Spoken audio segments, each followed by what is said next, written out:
আমরা জানি যে কয়েকদিন আগে পাকিস্তানের ইসলামাবাদে ইরান এবং আমেরিকার মধ্যে একটি শান্তি আলোচনা হয় পাকিস্তানের মধ্যস্থতায়।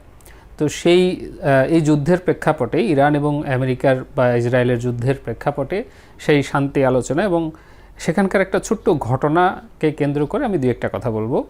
ঘটনাটা মানে মেইন যুদ্ধের কিছু না, বাট যুদ্ধকেন্দ্রিক, যুদ্ধের মধ্যে অন্তর্ভুক্ত বিষয়টা, সেটা হলো কমিউনিকেশন নিয়ে কথাবার্তা বলবো। যোগাযোগ তো বিভিন্নভাবে হচ্ছে, সামাজিক মাধ্যমে সরাসরি কথা, শান্তি আলোচনা, বিভিন্ন মিডিয়াতে আসতেছে বিভিন্নভাবে কথাগুলো, কখনো কখনো আংশিক সত্য আসে, তো বিভিন্নভাবে কথা হয়। কখনো কখনো কথা না বলেও যোগাযোগ হয়, যেমন চায়নার কথা যদি বলি, কিছুই না বলে অনেক সময় অনেক যোগাযোগ হয়, চুপ করে থাকলেও মনে হয় যে চায়না এইটা মনে হয় বলতে চাচ্ছে। তো কিছু যোগাযোগ আছে কথা বলেই হয়, সরাসরি কথা বলে লিখে সেটা বোঝা যায় কি বলতে চাচ্ছে, আর কিছু যোগাযোগ আছে কথা লাগে না, অন্যভাবে হয়। তো সেরকম একটা ঘটনা বলি। তো এই শান্তি আলোচনায় অংশগ্রহণ করার জন্য আমেরিকা থেকে আসছিলেন আমেরিকার ভাইস প্রেসিডেন্ট এবং তার সাথে আরও কিছু মানুষজন, প্রতিনিধিরা, এবং ইরান থেকে আসছিলেন ইরানের পার্লামেন্টের স্পিকার এবং তার সাথে পররাষ্ট্রমন্ত্রী সহ আরও বেশ কিছু মানুষজন, তাদের প্রতিনিধি। এখন ঘটনাটা হলো পাকিস্তানের সেনাপ্রধান জেনারেল আসিফ মুনিরকে নিয়ে। জেনারেল আসিফ মুনির তাদেরকে যখন রিসিভ করেন এবং পাকিস্তানের প্রধানমন্ত্রী সহই, তো দুইবার দুই ধরনের পোশাক পরেন, এটাই হলো মূল কথা। যখন ইরানের প্রতিনিধি আসেন পাকিস্তানে, প্লেন থেকে নামেন, তখন আসিফ মুনির সহ অন্যান্য যারা গিয়েছিলেন, তখন আসিফ মুনিরের পোশাক ছিল সামরিক পোশাক, যুদ্ধের পোশাক। তিনি যুদ্ধের পোশাক, একজন সেনা, একজন অধিনায়ক, ব্যাটেলফিল্ডের একজন কমান্ডার, এই একটা পোশাকে তিনি গিয়েছিলেন। কিছুক্ষণ পরেই, ধরেন 2-1 ঘন্টা পরেই, যখন আমেরিকার ভাইস প্রেসিডেন্ট নামলেন তার প্রতিনিধি সহ, তখন নাকি, মানে আমি সংবাদে এটা দেখলাম, তখন আবার আসিফ মুনির সেখানেও ছিলেন, কিন্তু তখন তিনি সামরিক পোশাকে ছিলেন না, তখন ছিলেন উনি সুটেড বুটেড, একেবারে জেন্টেলম্যান, বেসামরিক পোশাকে ছিলেন তিনি।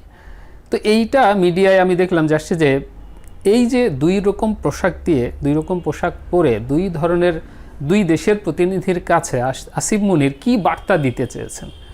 তো এই যে দুই ধরনের প্রতিনিধি, দুই দেশের প্রতিনিধির বেলায় তিনি দুই ধরনের পোশাক ব্যবহার করলেন, ইরানের বেলায় সামরিক এবং আমেরিকার বেলায় বেসামরিক স্যুটটাই।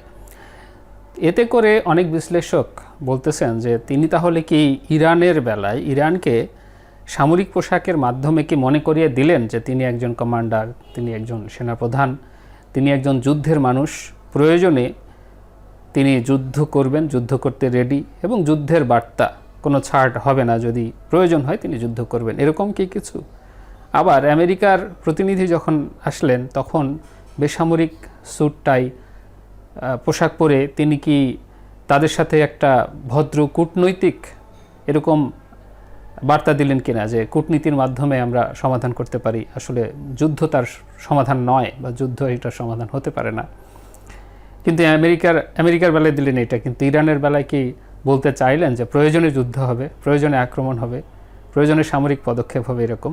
তো যাই হোক, সেটা কি তাৎপর্য তিনি জানেন ভালো, আসলেই কোনো তাৎপর্য সেখানে আছে কিনা, এমনিতেই কি কোনো দুই ধরনের পোশাক পরছেন কিনা সেটাও আমরা জানি না, সেটা আরও যারা ভালো বিশ্লেষক তারা বলতে পারবেন। আমাদের অ্যাঙ্গেলটা হলো কমিউনিকেশন না। আপনি সবসময় যে কথা বলে কমিউনিকেট করবেন তা না, আপনার না বলা কথা, অন্য কিছু, যেমন body language, facial expression, eye contact, এগুলোকে আমরা বলি না যে নন ভার্বাল কমিউনিকেশন, যেগুলো ভাষা দিয়ে হয় সেগুলো ভার্বাল, আর যেগুলো ভাষা লাগে না সরাসরি, আমরা অন্যান্য সিগন্যাল থেকে বুঝতে পারি তার সেই কমিউনিকেশনটা, সেগুলো হলো নন ভার্বাল কমিউনিকেশন। সবসময় তো আমরা মুখে কথা স্পষ্টভাবে বলি না, আমাদের শারীরিক ভঙ্গি, facial expression, movement, body language ইত্যাদি, আই কন্ট্যাক্ট, আমাদের টোন, একই কথা যদি আমি ভিন্ন টোনে বলি, মনে হবে কথাটার সেন্টেন্সের মিনিং, গ্রামাটিক্যাল মিনিং, শব্দার্থ, সেন্টেন্সের মানে সব কিছু মিলে দাঁড়াবে যে পজিটিভ হয়তোবা, কিন্তু আমার টোন এমনভাবে বললাম কথাটা,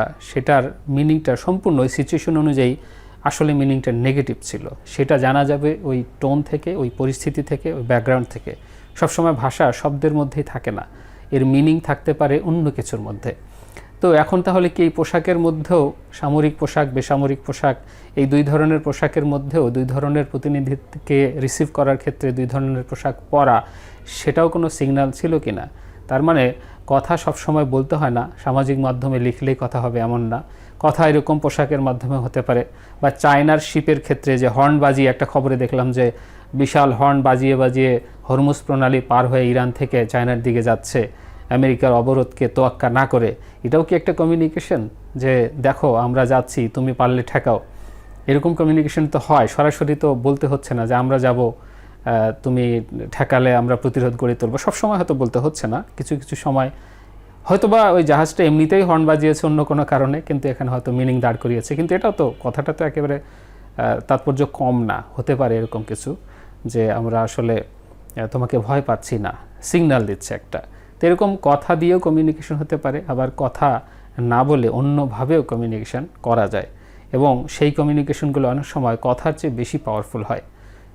তো আমরা কমিউনিকেশনের ক্ষেত্রে, সেটা পার্সোনাল লেভেলে হোক, ইন্টারপার্সোনাল কমিউনিকেশন হতে পারে, অফিসিয়াল কমিউনিকেশনও হতে পারে, আমাদের সোশ্যাল কমিউনিকেশন হতে পারে, স্পিচের মাধ্যমে কমিউনিকেশন হতে পারে, পাবলিক রিলেশনস হতে পারে, এইরকম ফর্মাল কমিউনিকেশন হতে পারে, সেটা ন্যাশনাল লেভেলে হতে পারে, ইন্টারন্যাশনাল লেভেলেও হতে পারে, কূটনীতির ভাষাও হতে পারে।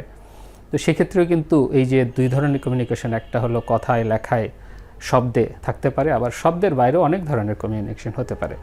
এই সব ধরনের কমিউনিকেশনই আমাদের জন্য গুরুত্বপূর্ণ। সুতরাং আমাদেরকেও সোশ্যাল গ্যাদারিংস থেকে শুরু করে রিলেশনশিপস এবং অন্যান্য সব ক্ষেত্রে, ফর্মাল, ইনফর্মাল সেটিংয়ে, সেমি ফর্মাল সেটিংয়ে, এখন তো সোশ্যাল মিডিয়ার যুগ, সোশ্যাল মিডিয়া সবখানে কিন্তু আমাদের এই কমিউনিকেশনের মিনিংটা কি, এর কি মেসেজটা যাচ্ছে, এই আমাদেরকে এটা মানে বোঝা দরকার আসলে, কথা বলার সময় হোক আর লেখার সময় হোক, যেভাবেই হোক না কেন। তো এটাই মনে হলো একটু ইন্টারেস্টিং।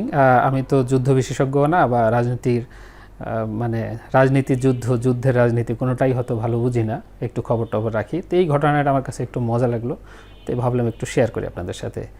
কমিউনিকেশন রিলেটেড অ্যাঙ্গেল থেকে দেখলাম আর কি জিনিসটাকে। এখানে মানে এই যে পোশাক পরার যে তাৎপর্য অরিজিনাল, এটা আমিও জানি না, এবং এটা কি, এটা আমারও আসলে ধারণা নাই। হতে পারে এরকম কিছু, কিন্তু জাস্ট এটার এই অ্যাঙ্গেলে দেখা যেতে পারে, এই বিষয়টাকে আমার ফোকাস করার উদ্দেশ্য ছিল। ধন্যবাদ সবাইকে, ভালো থাকবেন।